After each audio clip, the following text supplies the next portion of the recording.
TikToker বললেই এটা আবার খুব নেগেটিভ সেন্সে নেওয়ার সুযোগ নেই। এটা একটা সোশ্যাল মিডিয়া প্ল্যাটফর্ম।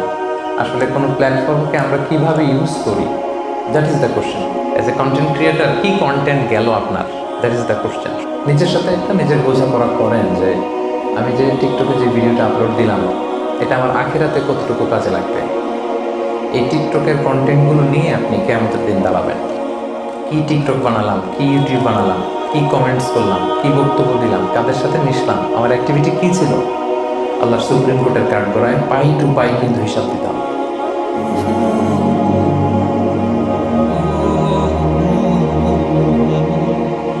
আজকের এই প্রোগ্রাম নিয়ে আমাকে অনেকে নক করেছিল, আমাকে অনেকে জিজ্ঞেস করছে যে হুজুর আসলে কি 30 তারিখে আপনার একটা প্রোগ্রাম আছে এখানে? আমি বললাম হ্যাঁ আছে। তো অনেকে বলতেছে হুজুর এটা তো টিকটকারদের প্রোগ্রাম।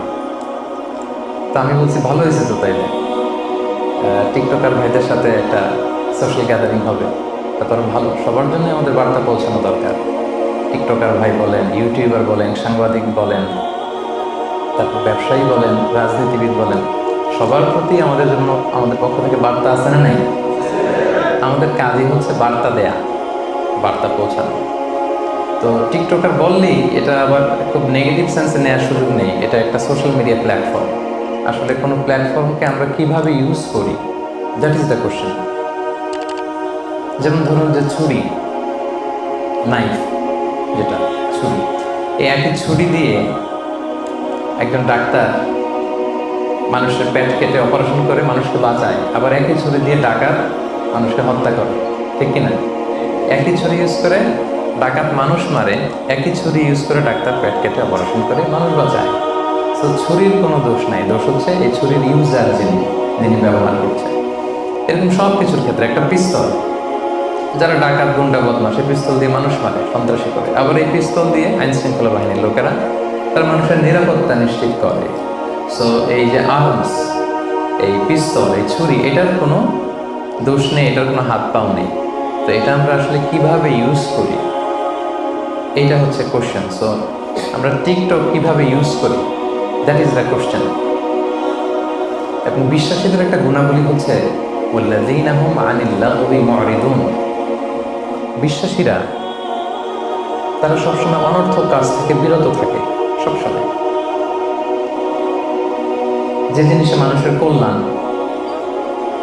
যে জিনিসে মানুষের উপকার, যে জিনিসে আমার দুনিয়ায় কল্যাণ, যে জিনিসে আমার আখিরাতে কল্যাণ, বিশ্বাসীরা শুধু ওইটাই করে।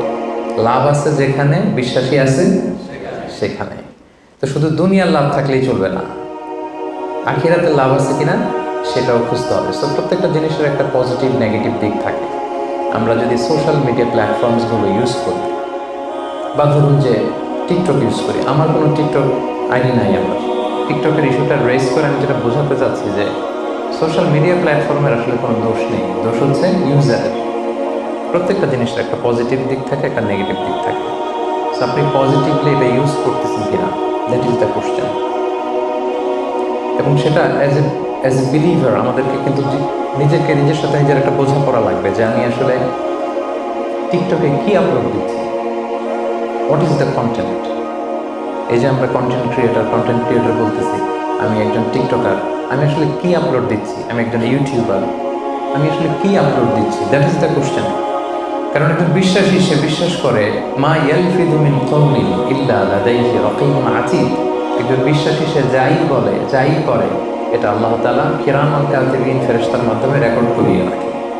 ওয়া কুল্লা শাইইন আহসাইনাহু ফি ইমামিন মুবিন। সূরা ইয়াসিন আল্লাহ তাআলা বলছেন ইমামুল মুবিন নামক ভিডিও রেকর্ডারের ভেতরে আমি সব রেখে দেবো। সো আপনি টিকটকের ভিতরে কি করতেছেন এটা সেদিন দেখবেন। ইউটিউবের ভিতরে আপনি কি আপলোড দিলেন, অ্যাজ এ কন্টেন্ট ক্রিয়েটার কি কন্টেন্ট গেল আপনার, দ্যাট ইজ দ্য কোশ্চেন। শুধু ওখানেই না, এই সমাজেও কিন্তু সম্মানিত অসম্মানিত হওয়ার ব্যাপার আছে। আপনার কন্টেন্ট দেখে একজন মানুষ আপনার ব্যক্তিত্বকে জাজ করে, ঠিক কিনা? একজন মানুষ কেমন, পজিটিভ না নেগেটিভ, তার চলাফেরা, অ্যাটিটিউড, বিহেভিয়ার, এটা কেমন, এটা দেখার জন্য তার সোশ্যাল মিডিয়া হ্যান্ডেলসগুলো একটু তার ফেসবুকে ঘুরে আসলে, একটা ঢু মারলে, তার ইউটিউব অ্যাকাউন্টস থাকলে সেখানে গেলে, তার স্ন্যাপচ্যাট থাকলে, তার ইনস্টাগ্রাম থাকলে, তার টিকটক থাকলে, একটু ঘুরে আসলে আপনি বুঝবেন লোকটা কেমন। খুব সহজ কিন্তু। সেখানে রিমাইন্ডার হচ্ছে পজিটিভ জিনিস যেন যায়, আমি ঢাকা ট্রিবিউন এবং ডেইলি স্টারের যে নিউজগুলো এগুলো দেখি, ইংলিশ নিউজ পেপার। আমি কিছুদিন আগে দেখলাম যে TikTok removed more than 2.6 million videos from Bangladeshi content. Bangladeshi content যে তৈরি করে গত বছরের শেষের দিকে তারা 2.6 মিলিয়ন, দ্যাট মিনস 26 লক্ষেরও বেশি কন্টেন্ট ডাউন করেছে, রিমুভ করেছে। কারণ কি? Rubbish, absolutely rubbish content. কি কন্টেন্ট তারা তৈরি করছে তারা নিজেরাও জানে না। এটা তো একজন ইউটিউবারের কাজ হতে পারে না, এটা তো একজন টিকটকারের কাজ হতে পারে না, এটা তো একজন সোশ্যাল মিডিয়া হ্যান্ডেল যারা ম্যানেজ করে বা অপারেট করে এটা তাদের কাজ হতে পারে না। যে সমস্ত দেশের কন্টেন্ট ডাউন করা হয়েছে এর মধ্যে বাংলাদেশ 7 নম্বরে, মানে এত পরিমাণে বাংলাদেশিদের কন্টেন্ট ডাউন করা হয়েছে। এটা হচ্ছে রাবিশ টাইপের কন্টেন্ট ছিল। সো দুনিয়াতেও কিন্তু বেইজ্জতি আছে না নেই, এটা খেয়াল করবেন। আমি বলছি না যে টিকটকার ভাই যারা আছেন এখানে আপনারা আজে বাজে কন্টেন্ট দেন, এটা আমি বলছি না। অনেকে তো ভালো কন্টেন্ট দেন, আমি সেটাই বলছি আপনাকে। নিজের সাথে একটা নিজের বোঝাপড়া করেন যে আমি যে টিকটকে যে ভিডিওটা আপলোড দিলাম এটা আমার আখিরাতে কতটুকু কাজে লাগবে। এই টিকটকের কন্টেন্টগুলো নিয়ে আপনি কিয়ামতের দিন দাঁড়াবেন, ইউটিউবের ভিডিওসগুলো নিয়ে আপনি কিয়ামতের দিন আল্লাহর সামনে দাঁড়াবেন, এবং আপনার কাছে একটা ডিজিটাল আপনার এন্ড্রোস করা একটা আমলনামা দেওয়া হবে, এবং দেখে আপনি বলবেন মা লি হাযাল কিতাবি লা ইউগাদিরু সাগীরাতান ওয়ালা কাবীরাতান ইল্লা আহসাহা। এটা কেমন আমলনামা? ছোট খাটো, ওই যে টিকটক করছিলাম, ওই যে ইউটিউব ভিডিও বানাইছিলাম, ওই যে একজনের একটা গালি মারছিলাম ফেসবুকে কমেন্ট বক্সে ঢুইকা, এখন তো স্বাধীন। এরকম স্বাধীনতা, ঢুকে যাকে ইচ্ছা প্রাইম মিনিস্টারকে গালি দেওয়া যায়, যাকে মনে চায় দাদা আসছে গালি দিচ্ছে, এই তো সামনে নাই। তো আপনি যেখানে যে কমেন্টস বসিয়েছেন, যেখানে যে টেক্সট করেছিলেন, যেখানে যেটা বলেছেন, যত কন্টেন্ট আপনি ক্রিয়েট করেছেন, এগুলো সব আপনার আমল নামায় সেদিন তুলে দিবে কে? আওয়াজ করে বলেন, তুলে দিবে কে? সো কিয়ামতের কঠিন ময়দানে আপনি কি কন্টেন্ট নিয়ে দাঁড়াচ্ছেন এটা একটু খেয়াল করবেন। এই দুনিয়ার জীবনটা এটা একটা ধোঁকা, এটা একটা মায়াজাল, এটা একটা মরিচিকা। এই রং ধরা যৌবন জং ধরে শেষ হতে বেশি সময় লাগবে না, খুব অল্প সময়। এই যে ইয়াং যারা আছেন, কি ড্যাশিং চেহারা, নাদুস নাদুস চকচকে, হ্যাঁ, কি সুন্দর কুচকুচে কালো চুল, থাকবে না এটা একদম। সো দুনিয়ার এই সামান্য ভোগের সামগ্রীর জন্য আমরা টিকটকে, আমরা ইউটিউবে, আমরা সোশ্যাল মিডিয়া হ্যান্ডেলসগুলোতে যেন কোনো অশোভনীয়, কোনো অশ্লীল, কোনো আজে বাজে কন্টেন্ট যেন আপলোড না দিই। This is my first and foremost reminder tonight. আজকের এই সুন্দর সন্ধ্যায় প্রথমেই যারা আপনারা ইউজ করেন, যারা আপলোড করেন, যারা কন্টেন্ট ক্রিয়েটর, আপনারা ভালো কিছু কন্টেন্ট আপনারা ডেভেলপ করবেন। আপনারা এন্টারটেইনমেন্ট করতে চান, okay fine, good and fine, হালাল এন্টারটেইনমেন্ট আপনি আপলোড করবেন। আপনি ভাববেন কীভাবে একটা হালাল এন্টারটেইনমেন্টকে প্রমোট করা যায়, কীভাবে একটা ইসলামের কথাকে সুন্দরভাবে তুলে ধরা যায়, কীভাবে শিক্ষণীয়, এডুকেশনাল, শিক্ষণীয়, মোটিভেশনাল, সোশ্যাল, যেটা মানুষের উপকার করবে, এরকম কন্টেন্ট কীভাবে দেওয়া যায়। সবসময় এটা খেয়াল রাখতে হবে যে আমি যা করি এটা কিন্তু রেকর্ড হয়ে যায়, এবং কিয়ামতের ময়দানে সেটা নিয়েই কিন্তু আল্লাহ তাআলার সামনে দাঁড়াতে হবে, এবং আমার এই শক্তি, সামর্থ্য, আমার এই যৌবন, আমার এই ক্ষমতা, দাপট কিছুই থাকবে না। 1 সেকেন্ডও লাগে না এটা আল্লাহ থামিয়ে দিতে, ঠিকই না? সেটা আমাদের খেয়াল করতে হবে, যে কোনো মুহূর্তে চলে যেতে পারে। এই যে আমি আলোচনা করছি, এখন আমি মৃত্যুর করে ঢুলে পড়তে পারি না? কথা বলেন না কেন? পারি না? পারি। আপনারা ফিরোজ শাহী একজন বিখ্যাত মরমী গায়ক ছিল বাংলাদেশের, নাম শুনছেন? ওনার একটা বিখ্যাত গান আছে, 1 সেকেন্ডের নাই ভরসা, ভঙ্গ হইবে রং তামাশা, চক্ষু মুদিলে হায়রে দম ফুরাইলে। শুনছেন না এটা আপনারা? এই ফিরোজ শাহী 1995 সালে শিল্পকলা একাডেমিতে এই গানটাই গাচ্ছিল যে 1 সেকেন্ডের নাই ভরসা, ভঙ্গ হবে রং তামাশা, চক্ষু মুদিলে হায়রে দম ফুরাইলে।